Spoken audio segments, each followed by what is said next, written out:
Once the contract has passed through the attorney review period, that is when the clock starts ticking for the buyer to perform on the contract. So several things are going to happen once the attorney review period concludes on the contract. One, the buyer starts their mortgage process. So the buyer is going to have a certain period of time in order to obtain a fully committed loan commitment if they're getting financing.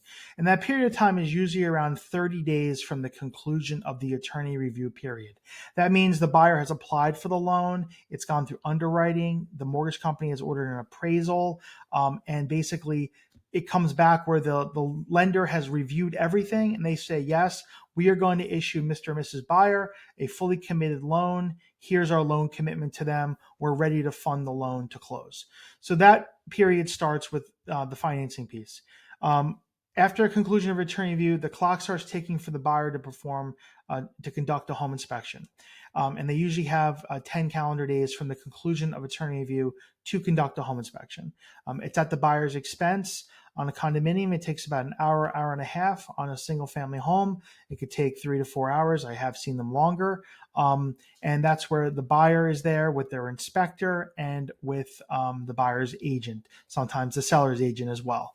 And basically their inspector will look at the whole property, do a report, send that report back to their attorney, and the buyer and their attorney will discuss, and their agent, any sort of inspection requests that want to be addressed. Send that over to the seller's attorney along with a copy of the report. The seller, the seller's agent, the seller's attorney will discuss what they're willing to address, what they're not willing to address, etc. Once there's agreement over those items, then the home inspection contingency would be concluded. If there's not agreement over those items, then it could potentially, the contract can be terminated. You'll have to discuss that with your attorney. There are different scenarios. Each one is different. But basically, you have the home inspection, clock starts ticking for the home inspection contingency after review. And also, once attorney review concludes, the buyer has to issue their deposit. And it's usually their first deposit on the contract, somewhere between 5 to 10% of the purchase price. That would be stated on the contract prior to signing it and going into attorney review, how much that deposit would be.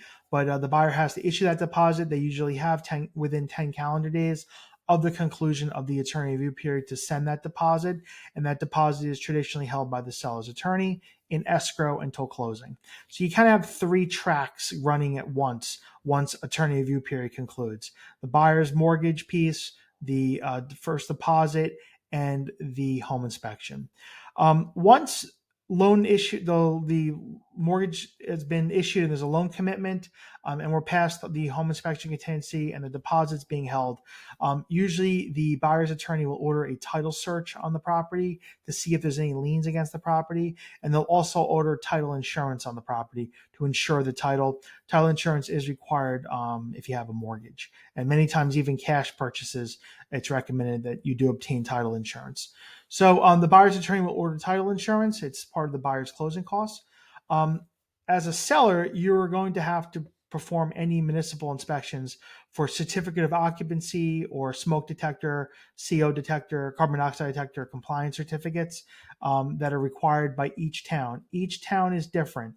Some towns, and I'll speak just specifically for Hudson County, New Jersey, some towns, there is no physical inspection by the fire department or the building department. Some towns, there are physical inspections. I will link down below links to each municipality and to the pages for what their requirements are. Jersey City has the option to inspect, although they don't usually. Hoboken does not inspect for condominium or one family. They do inspect for, I believe, like investment property, multi-unit. Bayonne does a physical inspection. Union City does a physical inspection for building department and fire department. So does Weehawken, West New York, North Bergen, Edgewater. So there could be some physical inspections required. Basically, this, as a seller, you're going to have to make sure that you follow the guideline for whatever the city, your local town or city requires, as far as fire and carbon monoxide detectors, and fire extinguishers. They will probably be tested at the home inspection. So most towns, I believe the code now is that all smoke and carbon monoxide detectors have to have a 10-year sealed battery inside of them, because we don't want people, not replacing batteries, and there's a CO carbon monoxide problem, and the device was never changed. So, and also most towns require a mounted fire extinguisher. So down below, I'll have a link to what the towns require, and the costs vary, but those inspections have to take place prior to closing. This is essentially the certificate of occupancy for the sale on the resale. So that will be needed for closing. Once that is done and the buyer has their loan commitment, the title company will organize the closing for the transaction. So they'll coordinate the closing between you, your attorney, the buyer, the buyer's attorney, their mortgage company. They'll also work with, if you have a mortgage on your current property, they will get that information from you so they can coordinate the payoff of the loan at closing.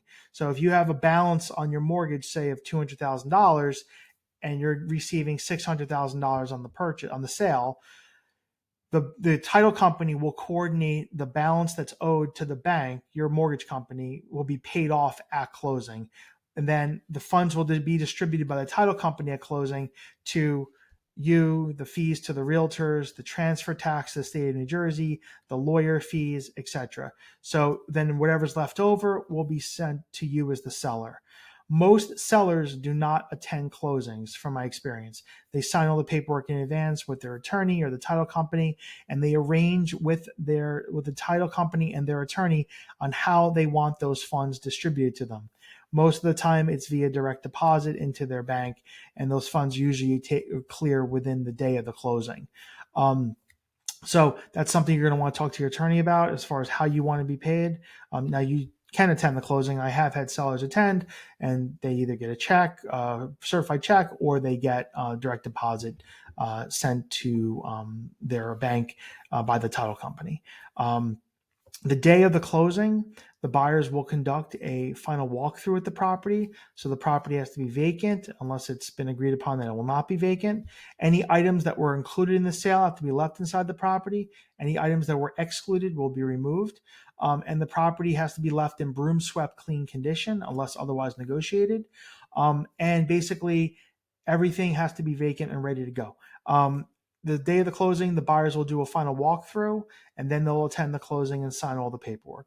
I'll discuss that in the next video.